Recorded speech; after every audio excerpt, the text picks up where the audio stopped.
Perkenalkan, nama saya Kedai Gunja Kersawan, NIM 202262101065 dari kelas 2. Di sini saya akan menjelaskan elemen-elemen pembentuk ruang. Elemen-elemen pembentuk ruang yang pertama itu ada lantai. Lantai itu merupakan bagian paling bawah dalam sebuah ruangan, yaitu berfungsi sebagai pembentuk karakter dan menunjang aktivitas yang ada di dalamnya. Yang kedua itu selain ada lantai itu ada pintu. Pintu sebagai tata letak ruang. Yang pertama ada dua pintu yang saling berhadapan. Dan dua pintu yang saling berhadapan ini dapat membagi zona dan ruang gerak dalam ruang. Kemudian yang kedua itu ada pintu yang terletak di tiga sisi tempat yang berbeda dan tidak segaris. Pintu yang terletak di tiga sisi tempat yang berbeda dan tidak segaris biasanya dapat mempengaruhi ruang gerak. Kemudian yang ketiga itu ada pintu yang terletak di tiga sisi namun beraturan. Pintu yang terletak di tiga sisi dan beraturan ini kebalikan dari yang sebelumnya, yaitu dapat mempermudah pengaturan furnitur dan ruang gerak. Kemudian yang keempat itu ada dua pintu yang berdekatan. Dua pintu yang berdekatan ini biasanya dapat memperbanyak ruang gerak. Setelah itu ada jenis-jenis pintu. Jenis-jenis pintu yang pertama itu ada pintu lipat engsel, dan yang kedua itu ada pintu lipat tanpa engsel. Yang ketiga itu ada pintu dorong.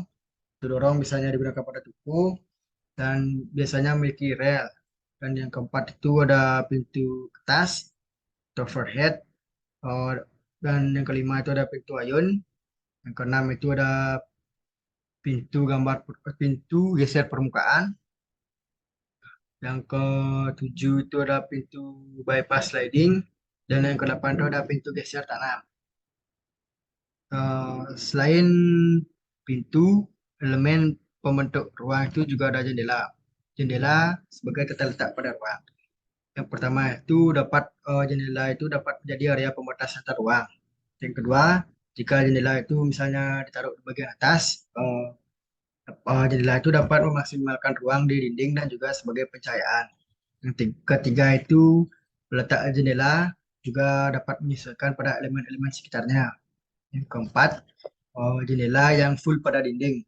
Jendela yang full pada dinding ini biasanya dapat menghambat kegiatan dan penempatan material. Apalagi uh, akan tercipta ruang cahaya yang masuk ke dalam ruangan. Yang kelima itu jendela yang sengaja disusun untuk memperlihatkan situasi ruang di dalamnya. Uh, Kemudian ada jenis-jenis jendela. Jenis-jenis jendela itu ada jendela engsel. Yang kedua itu ada jendela teluk. Biasanya jarang digunakan di sini dan harganya lumayan mahal. Yang ketiga itu ada jendela K60. Yang keempat itu ada skylight, biasanya terdapat pada atas ruangan. Yang keempat lima itu ada jendela mati. Yang keenam itu ada jendela geser dan yang ketujuh itu ada jendela iksal. Kemudian selain jendela, elemen pembentuk ruang lainnya itu ada dinding. Dinding itu adalah elemen pembentuk ruang yang berfungsi sebagai struktur pemikul lantai di atas permukaan tanah dan langit-langit dan atap atau plafon. Biasanya dinding ini sebagai penghubung antara lantai dan plafon. Kemudian elemen pembentuk ruang selanjutnya itu ada plafon. Plafon ini merupakan elemen pembentuk ruang yang memberi perlindungan fisik maupun psikologis bagi semua yang berada di bawahnya. Dan itu fungsi dari plafon itu juga dapat sebagai tempat menyembunyikan area instalasi listrik dan struktur-struktur pada atap. Serta selain itu memiliki fungsi dia sebagai menahan panas sehingga udara dalam ruangan itu dapat lebih terkontrol. Eh, Sekian presentasi elemen pembentuk ruang dari saya. Terima kasih.